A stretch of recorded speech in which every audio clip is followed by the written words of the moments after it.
क्या कहते हैं कि पानी में मीन प्यासी मैं सुन सुन आवा हंसी। क्या लगती है ये बात? पानी से प्यास बुझती है और उसी पानी के बीच में रहते हुए फिर भी प्यास लगी रहती है।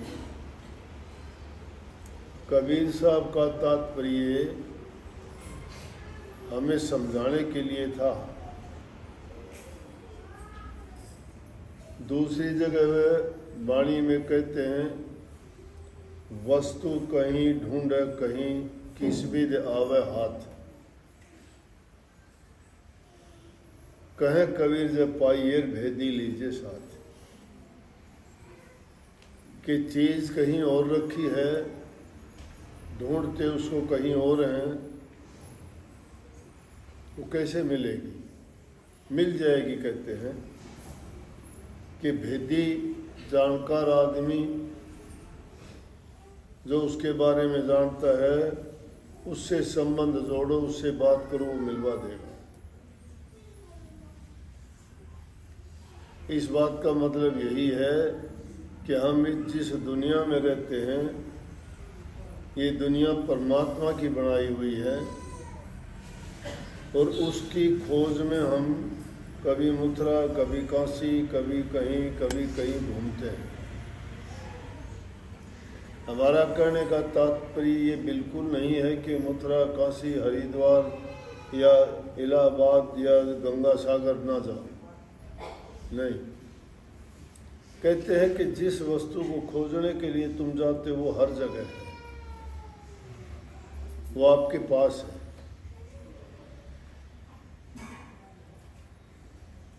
कबीर साहब ने बहुत इशारे किए हैं अपनी वाणियों में। एक वाणी में तो उन्होंने बिल्कुल स्पष्ट ही कहा है, मोह को कहाँ ढूंढे बंदे, मैं तो तेरे पास में। कहे इंसान मुझे कहाँ ढूंढता है? जिसको ढूंढने के लिए इंसान ने कहाँ कहाँ प्रयास नहीं किए, जप किए, तप किए, कठिन साधनाएं की, खाना पीना तजा, व्रत रखे, होम यज्ञ किए, जंगलों में गए, एकांत में रहे, उपवास किए। किस लिए? कि प्रभु के दर्शन हो, उनको वो पाके उनकी मानसिक शांति और जो उनसे मिलने की तड़प खत्म। क्योंकि जिसने हमें बनाया है और वो आज तक हम उसको ये खोज नहीं पाए हैं कि वो बनाने वाला कौन है, वो शक्ति है कहाँ।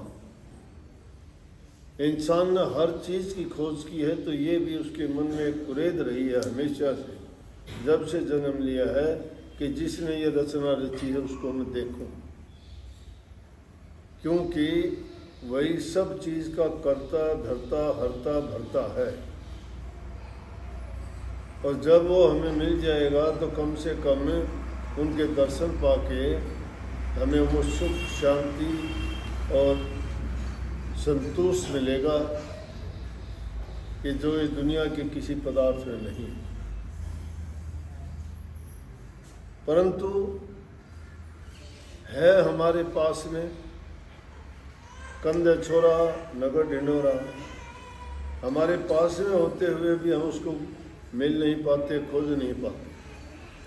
हाँ, वेदी का जो जिक्र किया गया, कहते हैं कि अगर रहबर गुरु तुम्हें मिल जाए, जिसने करनी की है, जिसने उसको पाया है, उससे अगर संबंध जोड़ोगे तो आपको भी मिलवा दे। फिर वो प्यास मिट जाएगी, फिर वो प्यास नहीं रहेगी। और वो कैसे बता दिया कि वो हालत इंसान की इस तरह से है जिस प्रकार से मृग की नाभि में कस्तूरी होती है। कस्तूरी एक ऐसी सुगंधित चीज है कि जब उसकी खुशबू आती है तो इंसान को बहुत अच्छी लगती है। लेकिन कस्तूरी मिलती कहाँ है? मृग की नाभि में होती है। मृग को खुद नहीं पता तेरी नाभि में कस्तूरी है। जब वो पकती है, पकने के बाद जब उसमें खुशबू आती है तो हिरण उसको सूंघ के झाड़ियों में भागा फिरता है, उस झाड़ी में मुंह दिया, उसमें दिया, खोजता है कहाँ है वो चीज़, कहाँ छिपी हुई है।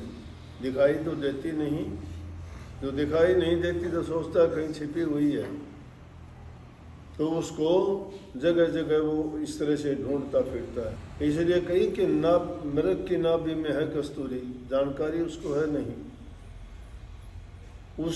ठीक उसी प्रकार से जिस प्रकार हिरण की नाभि में कस्तूरी है, उसी प्रकार से हमारा मालिक प्रभु परमात्मा हमारे अंदर ही है। वो सर्वदेशी है, पूरी सृष्टि में समाया हुआ है। पूरी सृष्टि में समाया हुआ भी तुम्हें अगर कह दे कि पानी की एक बूंद को लेके आप कह दो कि सागर कहाँ है, सागर उस बूंद में समाया हुआ है। उस ये बूंद सागर की है, सागर वाले बूंद से बूंद में भी है, बूंद में सागर है, सागर में बूंद है। महर्षि जी ने वाणी लिखी, उसमें कही बूंद में सिंध, सिंध में बूंदे, बूंद सिंध दो एक हुए, बूंद सिंध का झगड़ा मन में उनके लिए अनेक।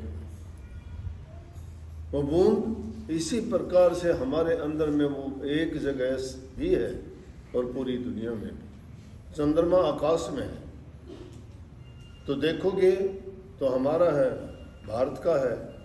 गांव में देखोगे तो हमारे इस गांव का ही है। दूसरे शहर में देखोगे उस शहर का चंद्रमा है। दूसरे देश में जाओगे तो उस देश का हो गया वो सारी दुनिया में होते हुए भी एक एक का अलग अलग भी हर सब का वही है।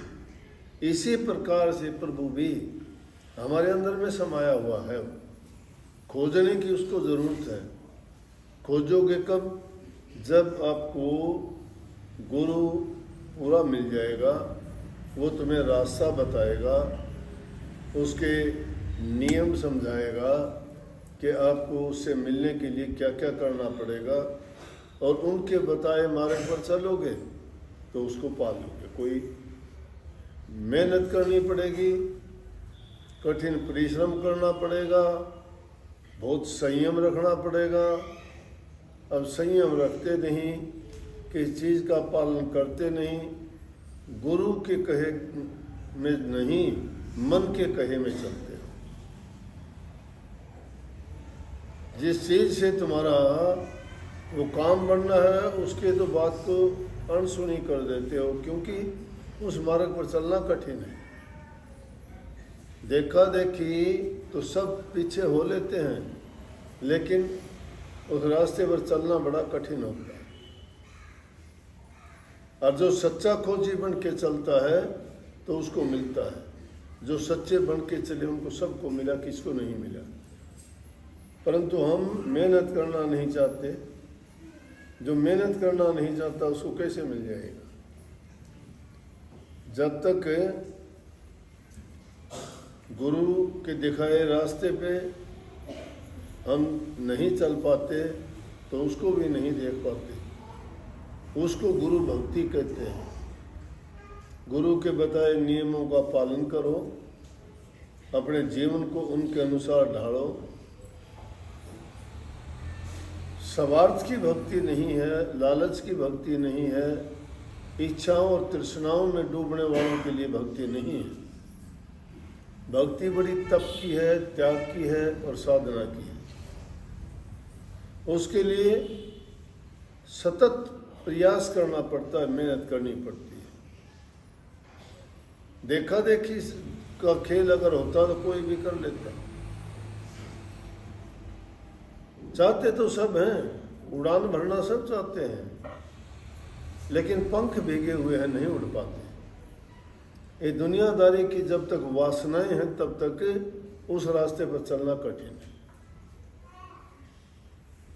और उनको जब छोड़ दोगे तो आसान बहुत हो जाएगा। हम तो बह जाते हैं, सोचते हैं कि हाँ मुझे क्या ज़रूरत है। कोई भी बात होती है अपना हित सोचते हैं, वो दूसरे का नहीं सोचते। अगर ये सोच ले कि तेरा हित भी इस बात में है, जैसा तुझे करना चाहिए वो नहीं करेगा तब तक मिलना कुछ नहीं है। ये जीवन तो एक जीने का प्रोसेस है जो चलता रहता है, कीड़ी का नाल जैसे चलता रहता है ना। लेकिन जो इंसान ये विचार नहीं करता मैं क्यों आया था, क्या अगर 2 रोटी खा के पेट भर के सोना है तो फिर क्या ज़रूरत है इन बातों की, वो तो कहीं भी मिल जाएंगी।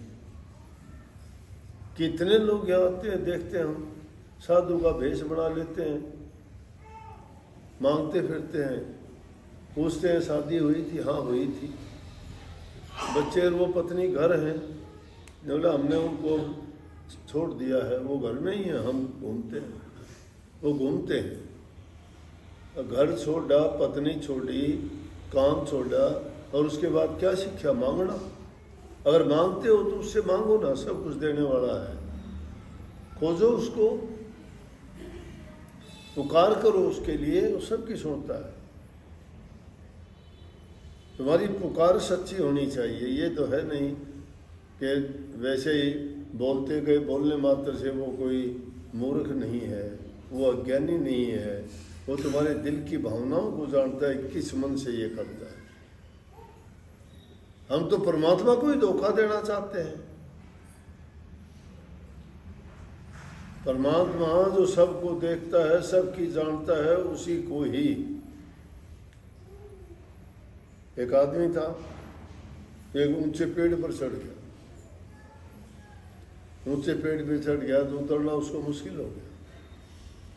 उसने सोच लिया हो गिरूंगा और मरूंगा।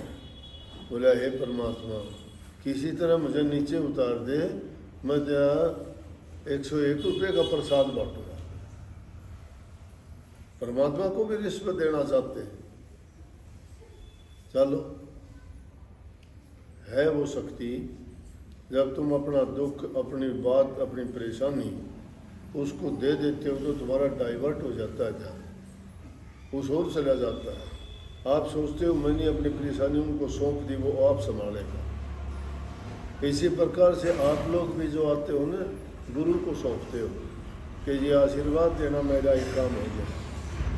आपने अपने ऊपर नहीं रखा क्योंकि आपने अपनी परेशानी सौंप दी, और वो सौंप देने के बाद में आप निश्चिंत हो गए कि हाँ मेरी ज़रूर मदद हो।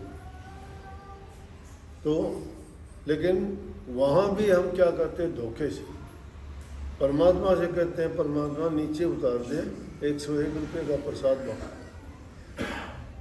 थोड़ा नीचे आ गया, बीच में आ गया, सोचता है परमात्मा 101 का क्या करेगा, कोई है तो नहीं, 1-2 आदमी मिलेंगे यहाँ, 50 रुपये का भोग। सुरक्षित नीचे आके उतर गया। बोले परमात्मा को तो प्रसाद मिलना नहीं, इनको खिला के क्या फायदा है, परमात्मा कभी खाता है क्या प्रसाद? बस ठीक है काम। तो इंसान इतना स्वार्थी है, जब इसको दुख पड़ते हैं, परेशानी पड़ती है, गुरु भी याद आता है, नाम भी याद आता है, मैं प्रभु से प्रार्थना करता है इस बार बचा लो, आगे नहीं करूँगा ये काम, आगे नहीं करूँगा। लेकिन आज ही करता है, अगले दिन भूल जाता है। बार बार करके जो भूलता है वो सोचता है कि परमात्मा भी भूल गया होगा, वो भूलता नहीं है। हम अपने आप को ही मूर्ख बना लेते हैं, अपने आप को ज्ञानी बना लेते हैं, अपने विचारों से ही सब कुछ समझ लेते हैं, और सब कुछ अपने ख्याल से और अपने मन से ही करके संतुष्ट हो जाते हैं। परमात्मा की ये खूबी है कि स्वामी जी महाराज ने तो कही है कि जब जब मार पड़ी दुखन की, तब तक डर डर भजन की और देखो मेर दया सतगुरु की, उसी भजन को मान लिया। अरे तुम दुख में भी अगर याद करोगे तो भी वो तुम्हारी उस बात को, झूठी को भी सच्ची मान लेगा। जो कोई भक्ति करे कपट से, उसको भी अपनाऊं। अगर कपट से भी भक्ति करोगे तो भी मान लेगा। लेकिन हम तो क्या, इस मुंह से कभी नाम लेना ही नहीं चाहते। अगर नाम लेते तो हमारी ये हालत नहीं होती। हम तो बड़े चालाक, बड़े बुद्धिमान, बड़े ज्ञानी, बड़े समझदार बनते हैं, और वो समझदार और चतुराई बुद्धि कहाँ लेके जाती है? हमेशा अंदर रखी हो हमेशा उल्टे रास्ते की ओर, सही रास्ते की ओर ले जाती है क्या? सही रास्ते की ओर ले जाने वाली चीज़ को तो छोड़ देते हैं। सही रास्ते पे ले जाने वाली चीज़ है सत्संग, गुरु की शरण, नाम की भक्ति, सच्चा विश्वास और यकीन, बुरे कामों का त्याग, आलस स्वार्थ इन चीज़ों को दूर भगाना, मन और मनसा को सच्चा और अच्छा रखना, सेवा प्रेम बंदगी और वचन की सत्यता जो इंसान में आ जाती है तो हमेशा के लिए संतुष्ट और सुखी हो जाता है। सबको बहुत बहुत आशीर्वाद।